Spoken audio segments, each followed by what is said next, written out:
क्या देश की शिक्षा व्यवस्था संकट में है या फिर ये सिर्फ एक बड़ा राजनीतिक आरोप है? क्या वाकई 22,000 प्राइमरी स्कूल बंद हो गए और क्या अब नौकरी के साथ आरक्षण भी खतरे में है? आइए जानते हैं इस पूरे विवाद की पूरी कहानी। दिल्ली में समाजवादी पार्टी के सांसद अखिलेश यादव ने केंद्र और उत्तर प्रदेश की सरकार पर गंभीर आरोप लगाए।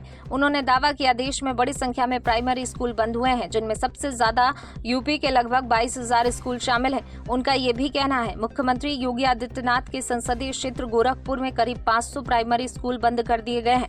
अखिलेश यादव ने आरोप लगाया इंटरमीडिएट स्कूल, पॉलिटेक्निक और ITI संस्थानों में दाखिले प्रभावित हो रहे हैं, जबकि उच्च शिक्षा में नियुक्तियां एक तरफा सोच के आधार पर की जा रही हैं। उन्होंने सवाल उठाया, जब बीजेपी के एजेंडे में रोजगार नहीं है तो क्या आरक्षण भी उसके एजेंडे से बाहर हो चुका है? उनके अनुसार प्राथमिक शिक्षा से लेकर उच्च शिक्षा तक दलितों और अल्पसंख्यकों के साथ आरक्षण के मुद्दे पर बड़ा अन्याय हो रहा है।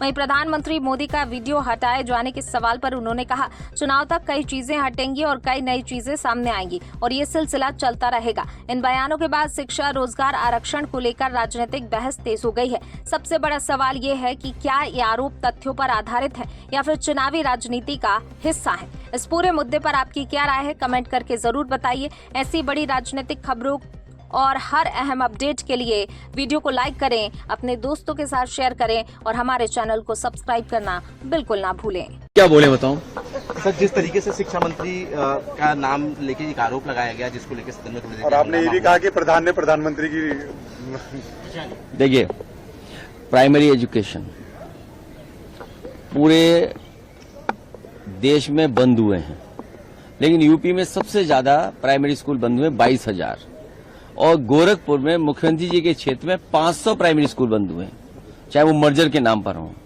इंटरमीडिएट स्कूल में कोई एडमिशन नहीं ले रहा, पॉलिटेक्निक और ITIs में एडमिशन नहीं हो रहे हैं, हायर एजुकेशन में एक रंगी लोगों को बैठाया हुआ है। जितने भी अपॉइंटमेंट्स हैं किसके कहने पे हो रहे हैं?